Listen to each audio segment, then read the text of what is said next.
నంద్యాల జిల్లా శ్రీశైల భ్రమరాంబ మల్లికార్జున స్వామివార్ల ఉభయ హుండీ ఆదాయ లెక్కింపును అధికారులు చేపట్టారు.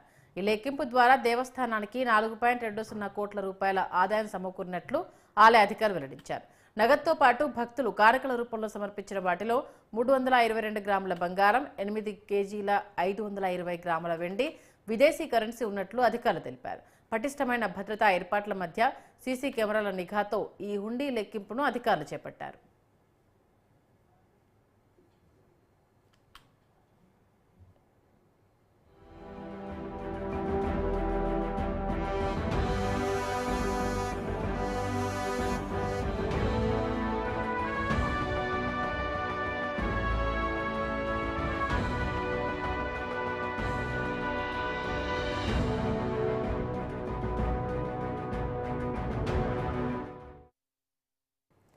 కృష్ణా జిల్లా పెనమలూరులోని కూనూరులో రాష్ట్ర పౌర